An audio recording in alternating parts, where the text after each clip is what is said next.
Hello,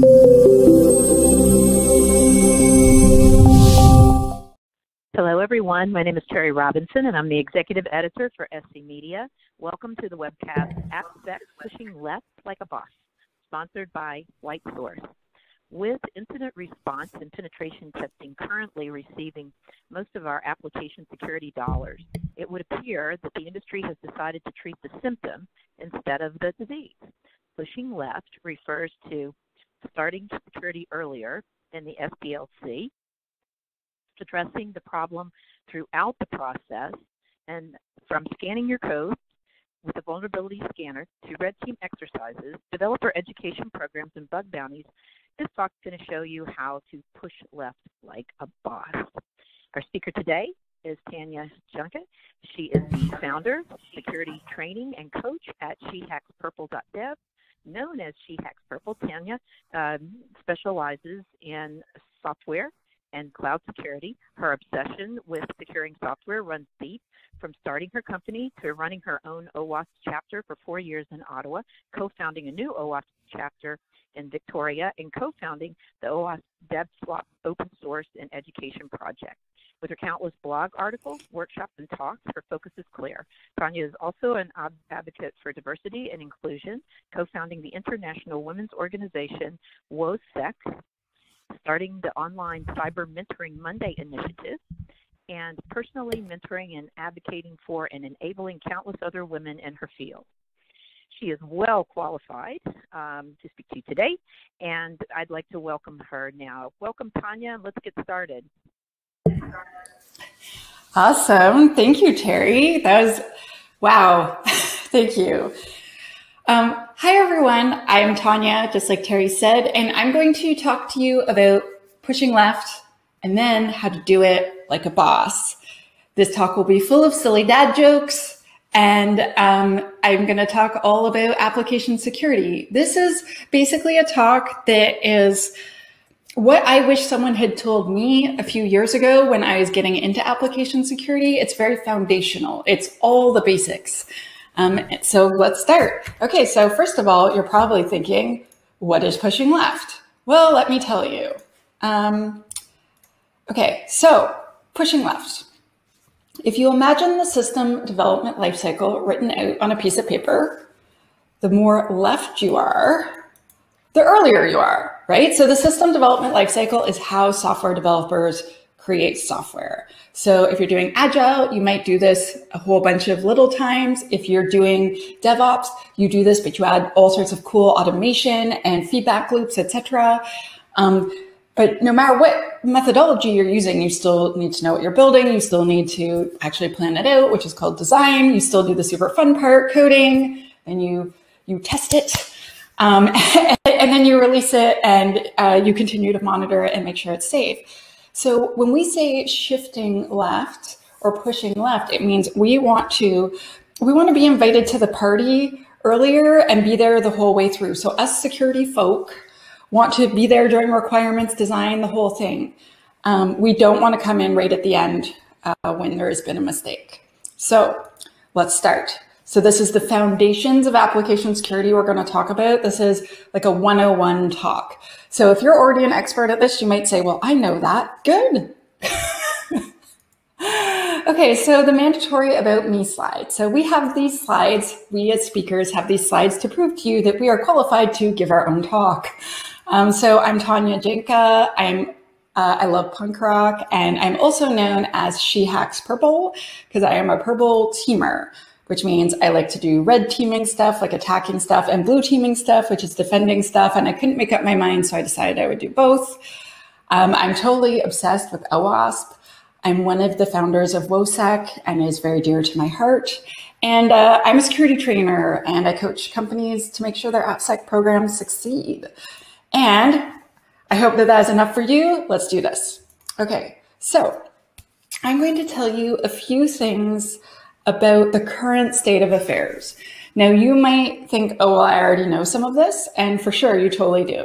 But I'm going to add a couple things you might not be aware of, and it's going to be really short, and then we're going to go into the learning stuff because I want to make sure that we're all at the same level. And so that you're not kind of missing parts, I want you to know why we're talking about this. So the current state of affairs. So first of all, everyone is having data breaches, which people often refer to as getting hacked. And grammar aside, it's very bad. Something you might not be aware of, though, is that between 26 to 40% of all of these data breaches are caused by insecure software, and that we are the #1 cause of breaches, according to the Verizon Breach Report. Literally, every year we win this awful honor as being the cause of the absolute most data breaches. But if you look at your budget for security, I assure you 26 to 40% of it is not being dedicated to securing your software. And that is a problem. Another thing that I see is, so this has been changing the past few years since I wrote this talk. However, it's still a problem. So I'm seeing a lot of security teams that are amazing at protecting the perimeter, lots of firewalls. They're really awesome at locking down the desktops, doing enterprise security. They're really great at responding to malware. They're really, really good at doing email filtering and web filtering, and that's awesome. And that is reducing risk a lot. But most security teams that I see have very little AppSec knowledge. They don't know how to secure software, but yet they are creating tons of custom software at that workplace, and the security team just doesn't know what to do. So what is AppSec, or application security, right? I say AppSec because it is a mouthful to say application security like 100 times in this talk. So AppSec is every single thing that you do to try to make your software more secure, to ensure that your software is secure. So this can be running a formal secure code review of all of the security controls within your application. This can be hiring a penetration tester or a security assessor to come in near the end of your process and like kick the tires and verify that all the things look tickety-boo. This could be you realizing, oh, one of my libraries is known to be really super insecure and I need to update it. It could be buying products from WaitSource and using them and then fixing the things it finds, right? It could be many, many things. It doesn't need to be a super formal process. Yes, I'm quoting myself. I just wanted to make this quote really stand out. So another thing I see, so I used to be a web app penetration tester, and that was my full-time job. I did it like as an employee, I did it as a consultant, I did lots of it, and it was really fun. But what would happen is I would be hired at the very end of the process, and I would be the first person to have looked at security. And so I would look awesome. I would find so many things wrong. And to be quite blunt, I was only an okay pen tester. I was not like some amazing burn the planet down type of hacker. I would just like look at all the controls, run all the tools, like check all the things. And but I would find tons of stuff because no one had looked at it before me. No one had looked at the code. No one had looked at the design. No one had set any standards or guidance for the developers. Like, I was the first person looking. So I would look super brilliant, and that's like great for my ego, but it's not actually good for them creating secure software, because they, like the software developers, would end up having to stay up really, really late, like the night before or 2 nights before, trying to fix the problems. They wouldn't have time to fix all the things I found, and it would like be stressful for everyone involved. And then they would release software that wasn't as secure as it could be. And I see a lot of companies, and they spend every single penny on pen testing. And like, as someone who paid all my bills that way, I don't ever mean that we should eliminate those jobs. But what I mean is that's not the only job that you need doing. This is the CIA triad: confidentiality, integrity, and availability. It is the mandate of every security team. And you're like, why are you showing this to me, Tanya? I already know. When I show this to software developers, almost none of them have ever heard of it. And if they don't know why we're bothering them or what we care about, how are we going to influence them to do what we want? I find security teams are we are awesome at keeping secrets. We are so good at protecting information, but we suck at marketing. Like as an industry, the security industry, we're not good at getting across the things that we want and need from people. And like when I talk to roomful after roomful after roomful of software developers and no one has ever seen this and no one knows, like, it is our duty, it is our mandate to protect the confidentiality, integrity, and availability of the systems that you create and the data that it houses and creates and gathers. And they just look at me like I'm an alien. They're like, we never knew what you guys were doing before. And that is a problem. So now let's go back a bit. What is pushing left? You need to hear an abstract concept at least 2 or 3 times before you can actually learn it. So this is why I am telling it to you for the 3rd time, because Terry told it to you once in the introduction, and I'm telling it to you now the 3rd time. Pushing left is starting security earlier. So sometimes we shift left. That means we have management support. We have everyone's support. We're invited.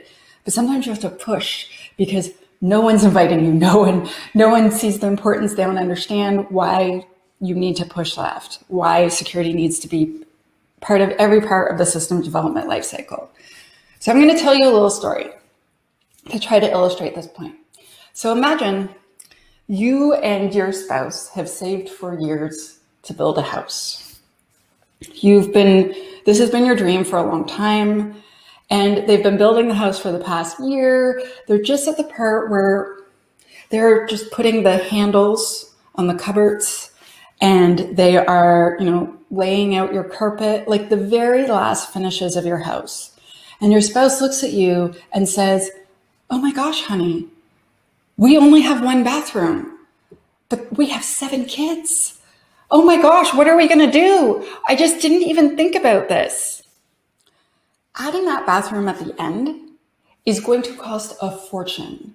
It is going to make their project late, which means, they probably have to find a place for those 9 people to live for an extra month while they're trying to sacrifice part of a bedroom to make this extra bathroom. And it's not going to be the best bathroom, right? And it's going to be clumsy. It's not going to be in the best place possible. And there's going to be sacrifices made and late project, extra cost. If they had performed threat modeling, which we will talk about in a minute during the design phase, someone would have said, well, you have 9 bladders. Do you really think that 1 bathroom is enough? It sounds like an episode of Survivor. It's not going to go well. So it would be immediately clear if they had looked at risks during their design, or if during the requirements phase, there had been basic security requirements. And this is the exact same thing with any project. Software is project-based work, right? Like you start building the software and you're building the requirements. You need to know what the risks are. You need to do the basics. And if we get invited at the end, when we are finding a huge security flaw in like your business logic of how your app works, and we're trying to redesign it right before you go live, that is a disaster. And that is why we need to push left. Okay, so now we are done the current state of affairs. I feel like all of you understand the security of software is important for a financial reason, to reduce risk, to protect the data and the systems of the place that you work. So how do you push left like a boss? Well, I will tell you, you create an application security program. So an application security program is the formalization of security steps in your system development lifecycle. So if you want to perform a threat model for every new app, this is you formalizing that. So mandating it, creating a policy or whatever it is, so that every new project has time in the schedule, there's money allocated to it, you have a resource who can actually perform the threat modeling with you. So this is an AppSec program. Not threat modeling, but like making sure that you have application security steps throughout your system development lifecycle.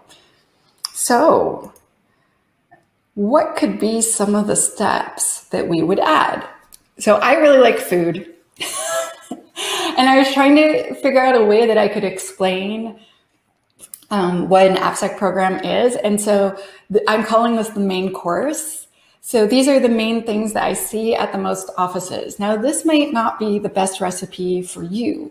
Like maybe you work at a small business where you only have 30 software developers and you don't necessarily need these steps, or maybe these aren't the best steps for you, but this is kind of like the most common configuration that I see. How about that? And then we're going to, after this, look at gravy, all sorts of other cool things that are highly effective, but that I see less often. And then we're going to talk about dessert, which are super special AppSec activities that you have special circumstances for, but are really cool and you should know about them. And then we're going to talk about how you, the person at home who's watching this, can push left at work, starting like right after this talk. All right. Okay, so what do I see the most often? So I'm going to go through each one of these. I know there's words on the screen, and so you want to read them. I'm the exact same way. Okay, so the first thing is vulnerability scans. Sometimes this is called DAST scans. So this is an automatic tool where it interacts with your application while it's running live, and it can find a bunch of things really quickly, and most of them are true positives, so they're accurate results. It misses a lot, but it is the fastest way to find a whole bunch of things that are probably actually wrong. If you can find something with a DAST tool, you should fix it, because any person, even a non-advanced attacker, can definitely find this stuff wrong with your app. Then there's vulnerability assessments or security assessments, which are different. That's where you hire an expert to come in and they assess the security of your app. So they'll use a whole bunch of automated tools, they'll use manual tools, and they will go through and look at every single place where a security control could be. So perhaps like a login screen, that's security. Encryption, that's security. Input validation, that's security, right? So they go through and they test every single one of those controls from as many angles as they can. So first they make sure they're there, and then they make sure they're implemented correctly. And they try to find every single vulnerability they could in your app, and then they create a report of how to fix it. VA scans and actual vulnerability or security assessments are often confused. So if someone says, oh, could you do a VA this afternoon? They mean a scan. An actual security assessment takes like weeks, days or weeks. It's not something you can do with an automated tool.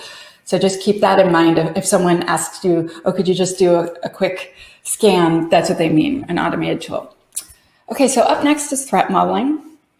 So threat modeling, I like calling evil brainstorming.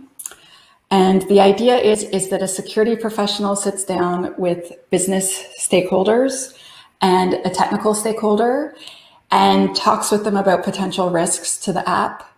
There are super formal processes that you can follow, like Stride or Pasta or attack trees. But often, like, you can just start and have a super informal threat modeling session. You just sit down with them and you say, if you were going to hack your app, how would you do it? If you, like, what keeps you up at night as a business person? Like, what are your fears of what could happen? And you write all of this down, and then you check to see like how possible these things are. And you go and you look in your app and you test for them, you review the code for them, and you make sure that you mitigate these risks, or you formally accept the risks in writing. And I don't mean you, the person doing the assessment, I mean like your chief information officer or someone who has that level of authority to accept risk in your organization. But the idea is you identify all the possible threats to your app, and then you protect yourself against them.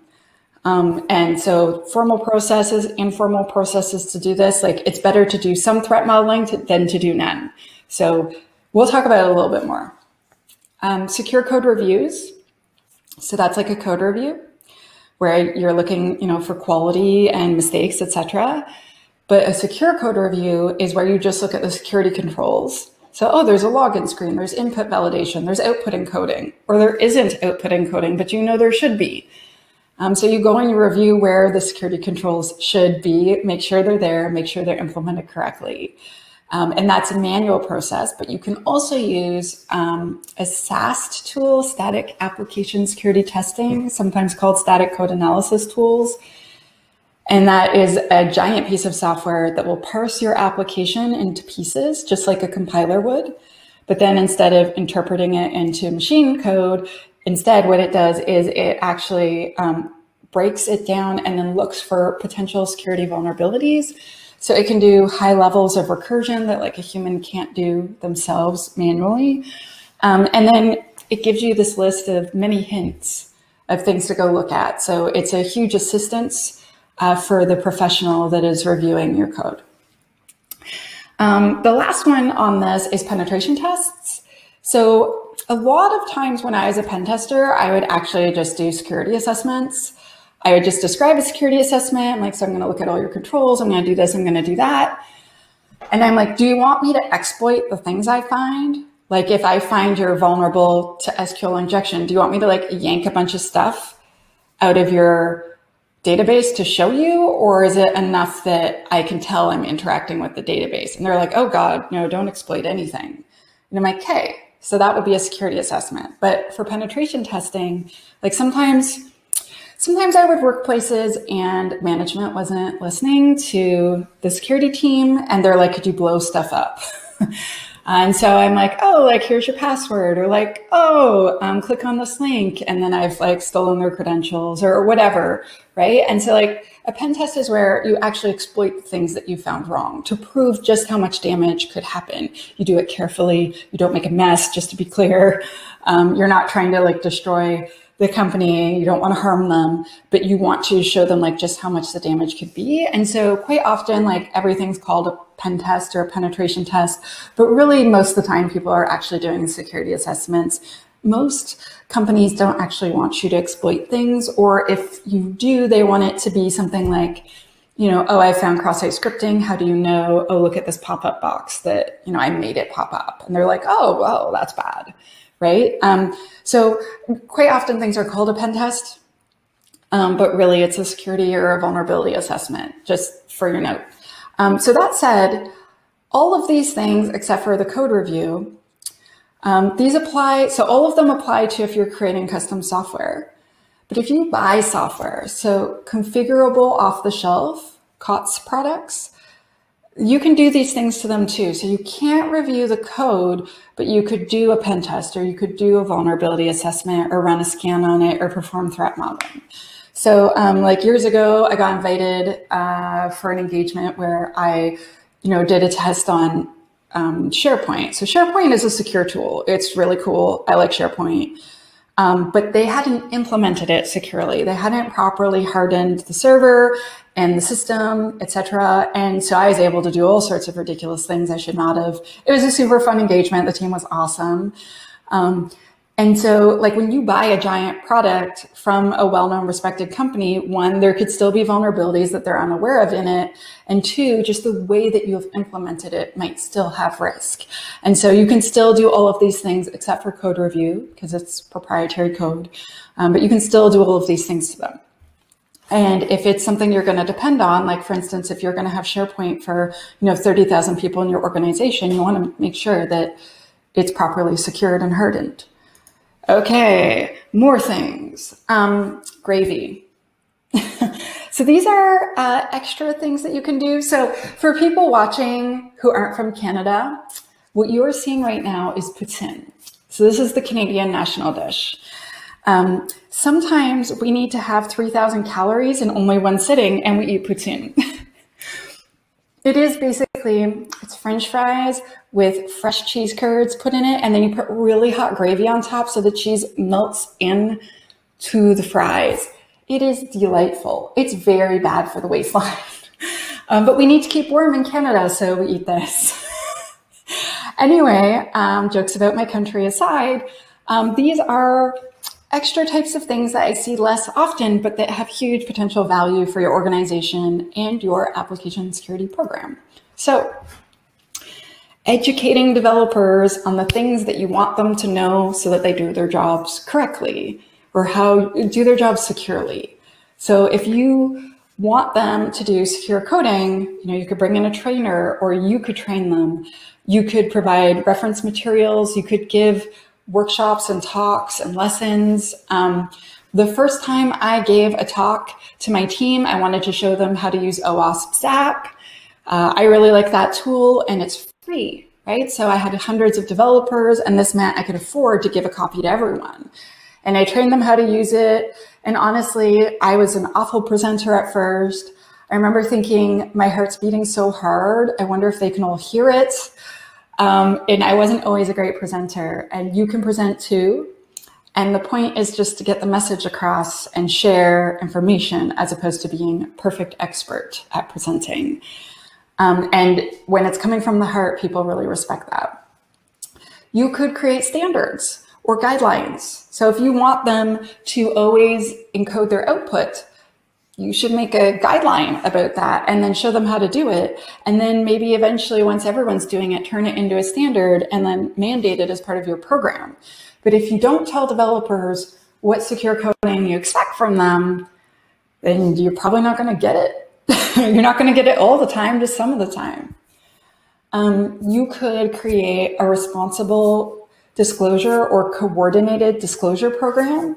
It used to be called responsible disclosure, and then a lot of people are moving towards calling it coordinated. But the idea is you are giving a way for security researchers and the public to report problems to you. I have worked places where I found out on Twitter that we had a big problem because they couldn't figure out how to get hold of the security team. So they tweeted us. And that was one of my first times I used Twitter, and that was exciting. Let's call it exciting. So there are better ways to let people report issues to you where it's less public, it's less harmful, you get the information faster, and that would be a coordinated disclosure program. You could create a secure coding library. You could provide reference materials. Like, let's say where you work, it's a Java shop. Everyone does Java. Buy some secure coding Java books, right? You could get them a subscription to some content that you know that will help them. The last thing on this list is creating custom tools. So if you have a very, very, very special situation, sometimes you create your own tools. Netflix, the movie company, they actually have made a bunch of their own security tools. And then because they aren't a security company, they just shared them with the public, which is so awesome. Because sometimes you have like a very specific weird thing that you need. And so if you can't buy it, create your own. Next on this list is dessert. So these are kind of like special things that you can do. Just sometimes you don't. Yeah, these are more advanced activities. Don't start here. Okay. So first of all, bug bounty programs. A bug bounty, the idea is, like a bounty hunter in a movie, they'll go find someone that's escaped from jail, and then they return them to the authorities, and then they receive a bounty, a reward, for turning in the problem, right? So it's similar to that. You create a copy of your applications, and you invite security researchers and bug hunters to come and test your product. So it's definitely not your real production system. It's a test system, and you invite people to come. It is not where people just go and do it to you without your permission. And then if they are the first person, so if they find a legitimate problem and they're the first person to report it, and their report actually makes sense and it's within scope of your program, you reward them with money, with a bounty. I have seen this marketed quite aggressively to companies that don't have an AppSec program at all.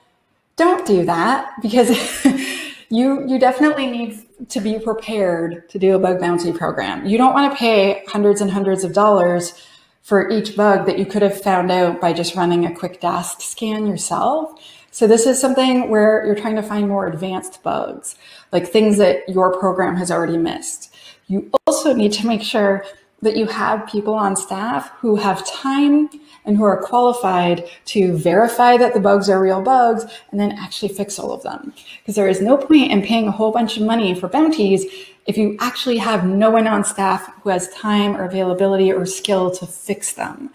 Because then you're just spending money for no reason. So this is a more advanced activity. Another activity on this list is capture the flag contests. I feel like I should change the slide so instead it says gamification, because capture the flag is like a game where you compete against other teams and you solve security challenges and like kind of break into things in order to gain a flag, and you turn the flag in, you get points. Whoever gets the most points wins. But there's all sorts of variations on this now since I started. I wrote this talk, I believe, in 2016. And now there's all sorts of gamification, and there's all sorts of really cool ways. So like you hack something, you break it, and then you have to actually fix the code, and then you verify it's fixed, and then you learn how to hunt for that problem in your code.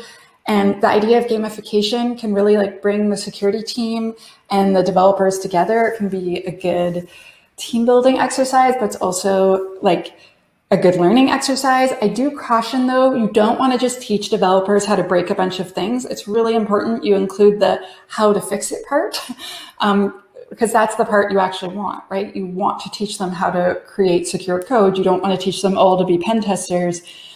But it is a good way to recruit pen testers to your team, just as a side note, because it is hard to recruit red teamers. And with that, let's talk about red team. So the Canadian government, the American government, all of the Five Eyes countries have red teams, and they attack their militaries so that they know how they defend themselves in an attack. A red team attacks production systems so that you can see that you fail gracefully, that you handle the attack well, that you recover quickly.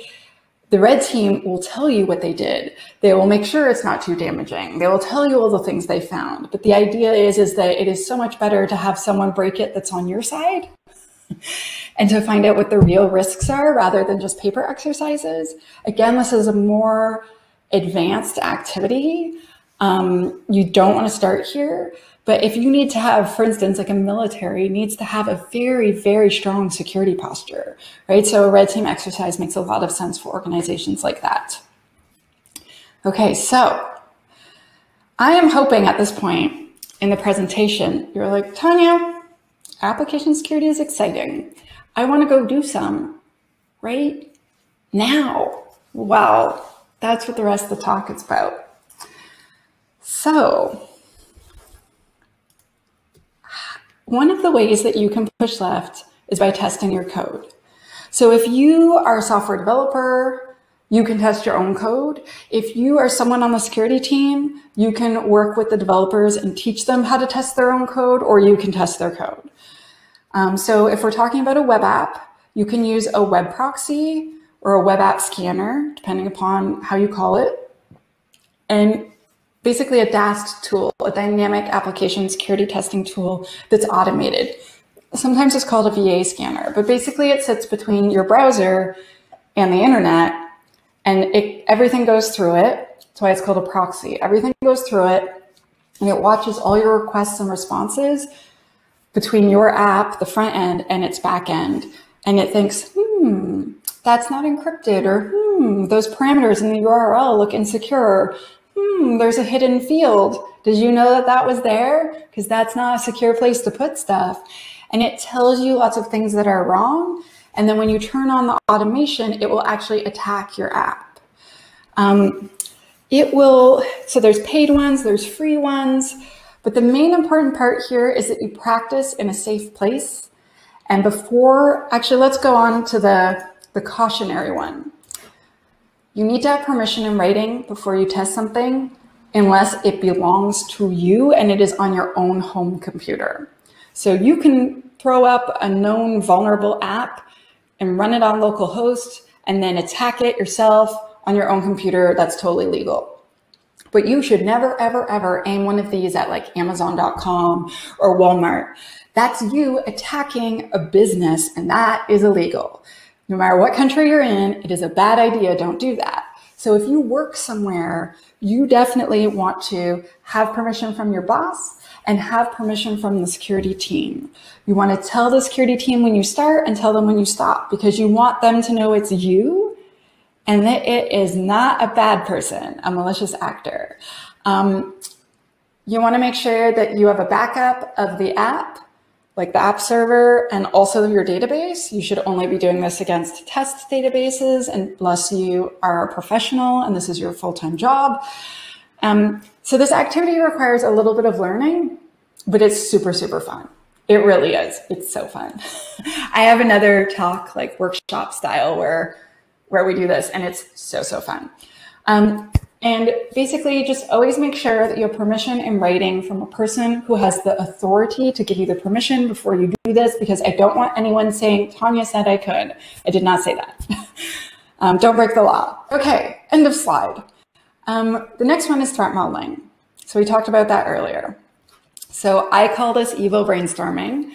But basically you're figuring out negative use cases. One way you could do this is look at all your real use cases, like your user stories, and then reversing them.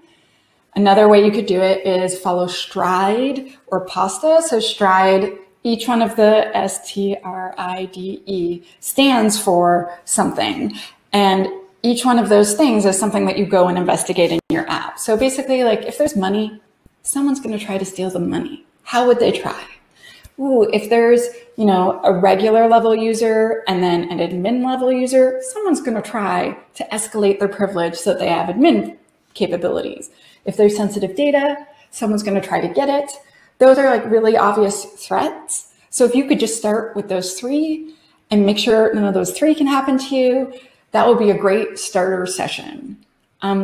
Invite a programmer.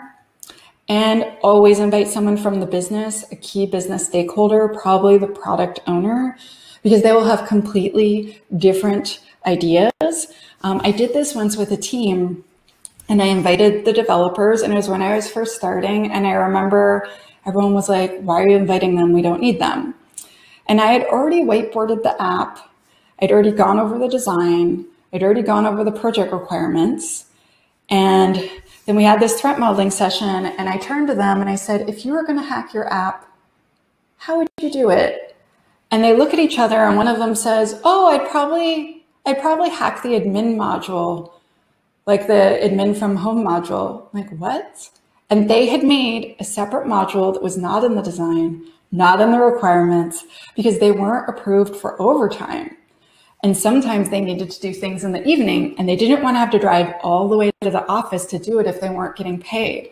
So they had made this secret second and we would never have found that out because I wasn't allowed to just scan everything in their network. I was like given a specific IP, and it was on a separate IP. And so like, because of my limited scope of my test, I wouldn't have found it. And if they had not been in that meeting, oh, who knows what would have happened. So I was like, okay, guys, we need to talk. And so and it also helped create way better relations between the security team and the software developers, because we talked about things. And then when I explained the risks to them, they were like, oh crap, we're sorry. We didn't realize that was a problem. We were just trying to make sure we didn't, bill a lot of overtime because we were told not to. We were trying hard to do this because we thought our boss would like it. Oh, right? Anyway, next. See how serene and calm this woman looks? Do you want to know why? It's because someone has reviewed her code and she knows it's good. I told you there would be dad jokes. So, code review. I know you're thinking this is not like the sexiest thing ever, but when you review code, you become a better coder. You just do.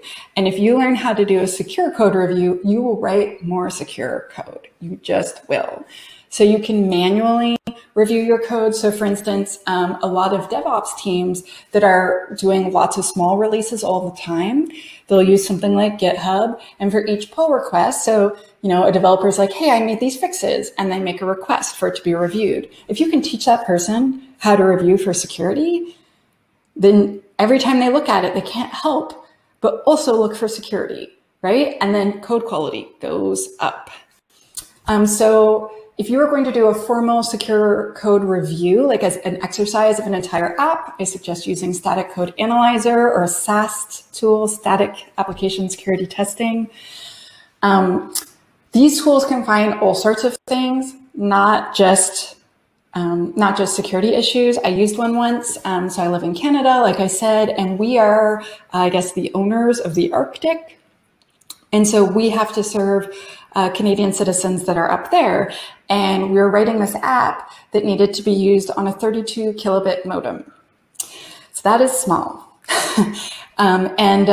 We used one of these tools and we found 22 memory leaks and we fixed all of them. And then we could have our app run effectively and efficiently in the Arctic.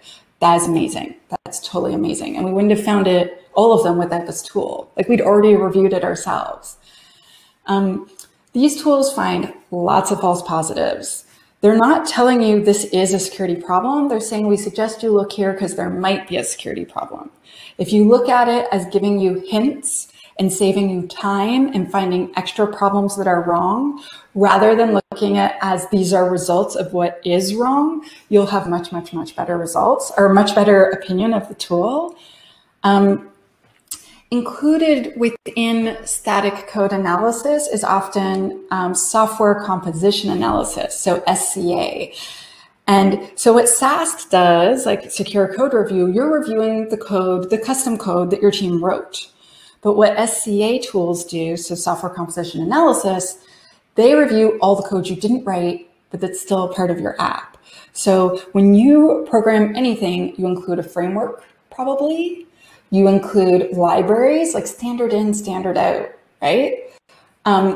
You basically, like, you are including tons and tons of code that you did not write in every modern application that we're writing, whether it be mobile, anything other than maybe like firmware or the actual compiler itself usually contains lots and lots of libraries. And most apps, 60+% of the code you didn't write. So SCA tools review that code, and they don't actually I should reword that. So an SCA tool, what it does is it looks at that version of whatever plugin or framework or component that you have, and then it checks a list to see if it's known to be vulnerable. So it's really fast check. It's not actually scanning the code itself in the library. But the companies that produce these tools have teams that do review that, and that's how they make these lists. However, it's really, really important that you review the code that you did write and that you have a tool that checks the code that you did not write, because you are accepting the risk of all of the code in your app, even if you didn't write it. Okay, awesome. Oh, and so on here is a free SCA tool called OWASP Dependency Check. Aha. Okay, so this last slide is not condescending, because I know people are like, well, you could just write better code. It sounds flippant, and it's not. When you look at a star athlete on television, that person works tirelessly to be the best. They hone their craft. They don't go home after practice, sit on their sofa, and eat Cheetos. They watch videos of themselves. They try new diets. They do all these weird stretches or physiotherapies or anything so that they could be better and better and better. And that is the same for any craft. Any profession, you can continue to be better and better and better. And that includes writing better code. So how can you write better code right now? So first of all, if your code is secure, it's better. No matter how awesome your app is and all the things it does and how fast and beautiful it is, if it's insecure, it's not the best. So you could teach yourself about secure coding. There are so many online resources. There's lots and lots of free resources. There's low-priced resources, and then there are very expensive resources. And they're all different depending upon what you need and what you're trying to learn. There are conferences dedicated to this. There's OWASP, the Open Web Application Security Project, this open source group of thousands upon thousands of people who I'm one of them, where we keep trying to teach everyone about security because it is important for us to teach people how to make secure software. One of the biggest things you could do as a software developer is every single time that you are going to go look up how to do something on the internet, when you look it up, do not take the #1 thing off of Stack Overflow, copy it into your code, and see if it compiles, and then continue upon your day. That is what I did. I was a software developer forever.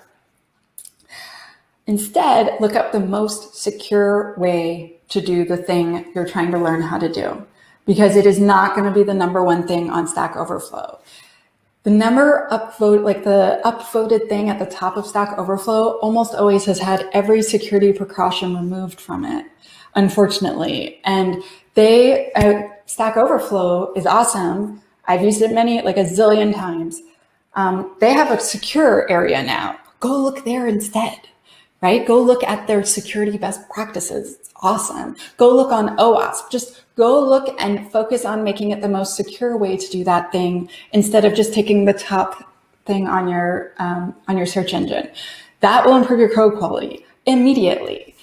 Another thing you could do is become a security champion. So you could become that person that always knows the security stuff.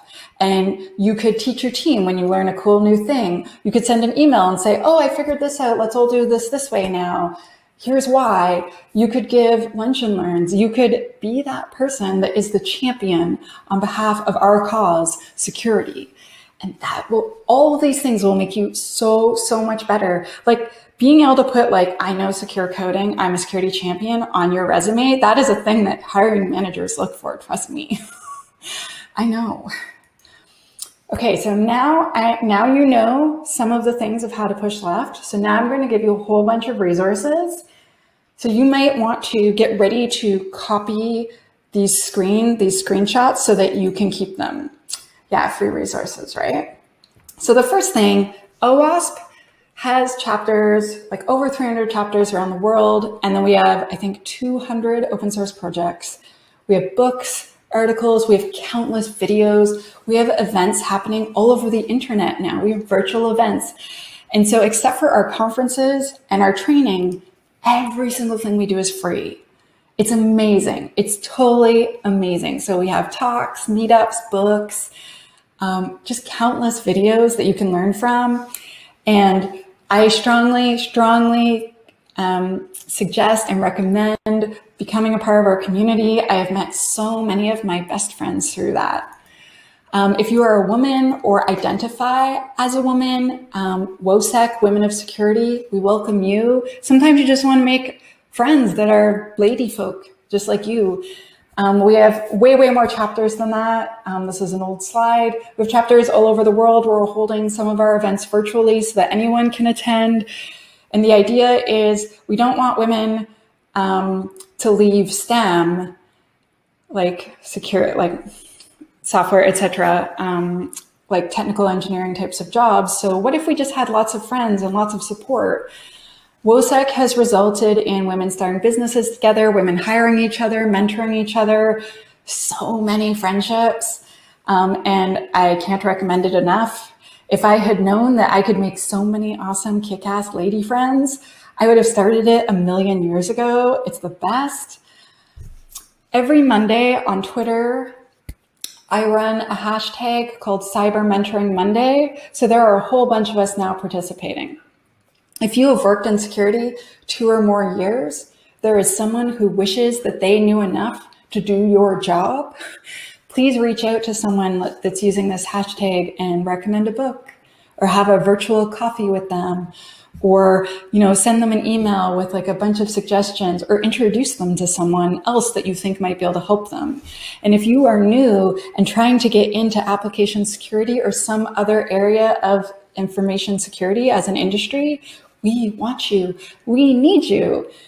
We are not going to have more senior people to fill all these roles that are opening up if we don't start welcoming every single junior person now that we can.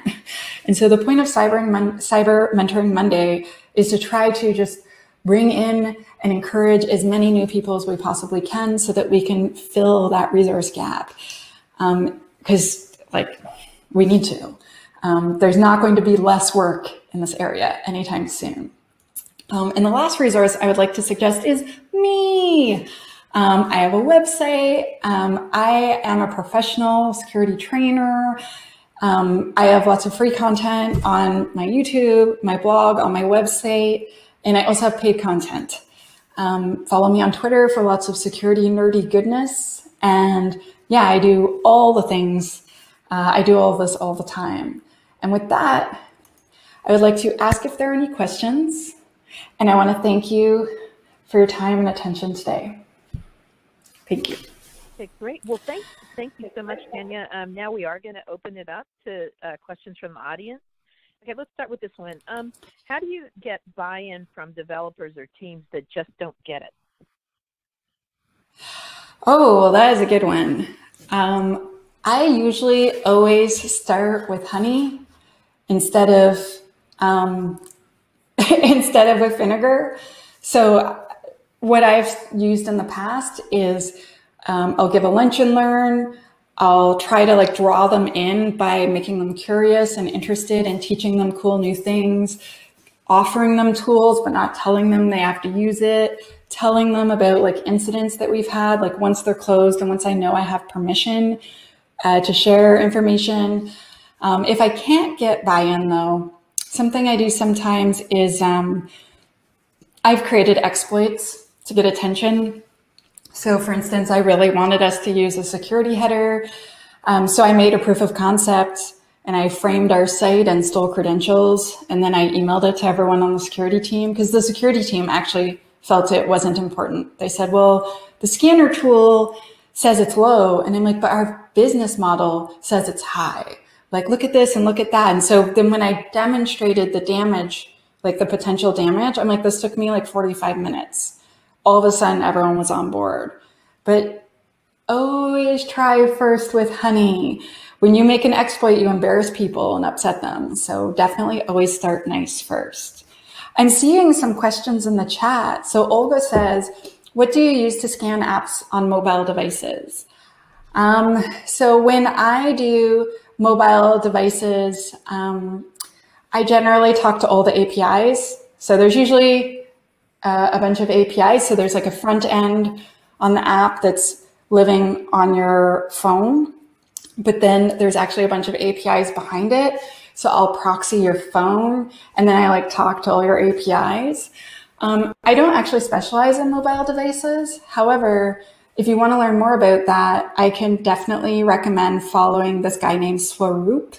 I don't know how to say his last name, but there are not that many guys that specialize in mobile in the whole world. And there's only one named Swaroop, and he's awesome. And he runs the WebGoat, the WebGoat mobile project. And so he's made a vulnerable app, and then he has made all sorts of training and published a free book all about how to do mobile testing. And he's really, really great.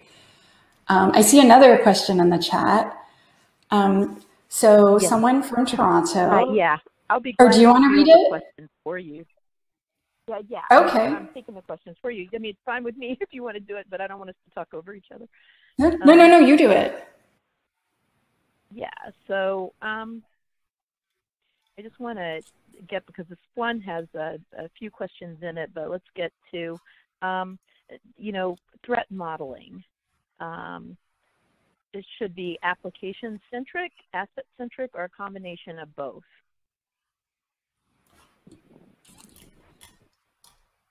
Sorry, pardon? Oh, I thought you were answering the question. So I was like, oh, I'll just read the other question. No. I'm sorry. Okay, sorry. So should it be a combination of SAST and DAST? Yeah, so the question is threat modeling, should it be application-centric, asset-centric, or a combination of both? Oh, it's threats to your business, but generally it's done on project basis. So it's the system that you're creating for your project or implementing for your project. So if you were implementing, a giant implementation of SharePoint, you would threat model how SharePoint will be used. It's generally not done on assets, although maybe it should be.